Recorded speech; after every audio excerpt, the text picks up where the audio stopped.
Welcome to the Virtual Communications Room. You're here to see the Sensations exhibit at the University of Hertfordshire Gallery. It's a sensational project that's taken over 3 months to come together, and you're here to see the final pieces. Hello, my name's Natasha. And I'm Greg. Today we're going to be exploring an upcoming art exhibition called Sensations, Cyborgs and Avatars, held at the University of Hertfordshire on the 8th of May at 6 p.m. in the Art Gallery. This is a collaborative project between photography, music, interactive media, design and screen culture students. Today in the studio we have a selection of students exhibiting their art. Andrea Davies from photography, Sandy Jalali from music, Katie Smith from screen culture and Toby Cooper from interactive media. Andrea, what has been your role within the exhibition? Well, as a collective group, we've become the virtual reality tour guides for the whole exhibition, which meant that we had to talk to each group individually, get a brief description about their group and their subject matter, and from there we created a video and see it on the day. Has it been quite hard to understand about the different concepts other people have been doing? At times, yes.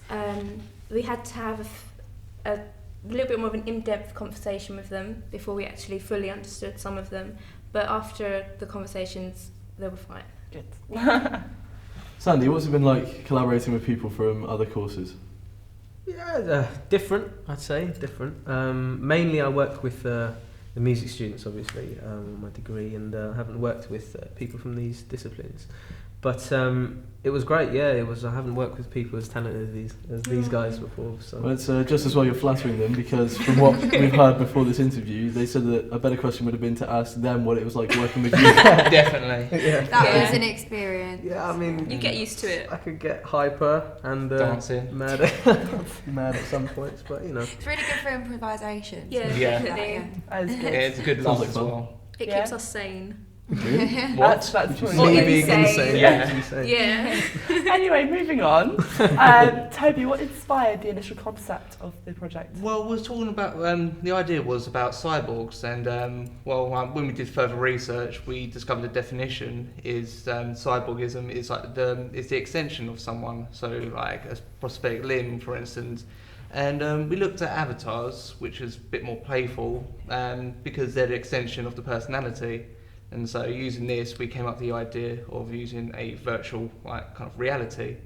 And then we came up with like the kind of concept of like talking with the audience, talking amongst us, kind of just loads of communication to kind of bring our world into like a virtual world. And when we pitched the idea, the tutors like really enjoyed it, and then it came to the point where they actually asked us to orchestrate the exhibition. So then Katie put up a script, and like Andrea and Sandy went around speaking to other groups, and then we pulled all this information together, and we introduce all the groups and the exhibition, and it's been good fun. But surely, like writing the script and producing it before the actual exhibition, it's been quite hard because you're interacting with people that aren't really there, are you? Yeah, there was a lot of improvisation, a lot of it. Yeah. And a lot of outtakes. Yeah. Yeah. The best bit. Yeah. We had like I can a imagine. 7-page script, and in the end we only used like a couple of pieces, Yeah. didn't we? The rest of it we all just made up from the initial script. We thought, oh, this isn't working, we need to do something Yeah. a bit different. A lot of using me. Yeah. A heavily We edited flowed version off from some of what we've seen. Enthusiasm. It'll be a big surprise for the groups. Oh god, yeah. Yeah, I don't think half of them actually really know what we're doing, do they? No. No. So when they see this, Yeah, when they pleasant see me, surprise. oh, geez. Singing and dancing about their groups. Right, well, Katie, as this project explores the relationship between humans and machines, what are your ideas on this subject? Well, it's a really complex subject. There's loads of different branches.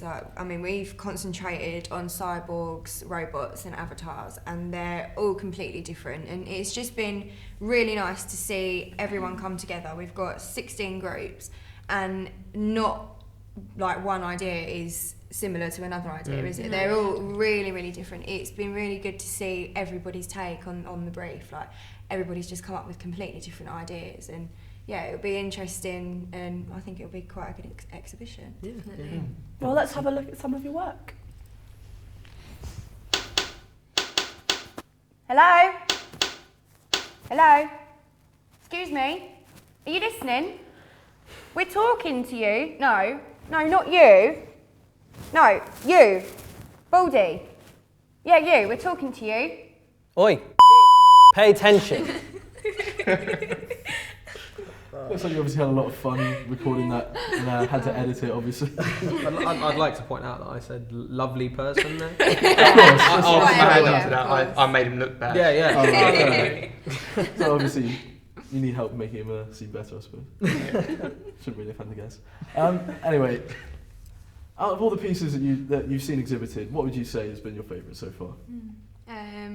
I think the Cyber Olympics. Yeah. Yeah, it's like a 10-panel like advertisement, and I think their concept is one that we really got a lot out of, and they had so much to tell us about what they were doing. It was really nice, and I really like the idea of like using it as an extension of yourself, and yeah, I think that'll be one of the best ones. But I mean, because thinking about the Olympics, you got London 2012, of course, this year. Surely people that have body modifications and stuff like that is more of an advantage over the normal athletes. Do you think it's controversial to have it within that kind of area? Well, I think there's always going to be a bit of controversy about it, but then like there's not a specific brand for that kind of Olympics. Robotic Olympics. There we go. Yeah. There All we the go. way. Completely separate Olympics. Yeah. I think it should be seen as more of an improvement than an advantage Yeah. or a Yeah. disadvantage or whatever they want to call it. But yeah, that's what I think it should be. I mean, you could look at it in a way that is controversial in the Olympics or something, but when you look at the broad scope of things, that it could really improve people's lives. I mean, if you look in the future and there's like these epic hands that people can like open cupboards and make a cup of coffee when they didn't even have an arm in the first place, and that you could really help people, and that could make a huge difference. I mean, you should look less towards the negative of the Olympics and how people would be better or something. And as you said, you could make the robot Olympics. Yeah, we're I'm branding feeling that. it. Yeah, it's copyrighted now. Copyrighted. And of course, with the future and all the technological stuff, it's going to be, of course, better. Yeah. Yeah, It will probably will happen one day. Yeah, it'll help a lot of lives at the end of the day. Yeah, it will. Obviously.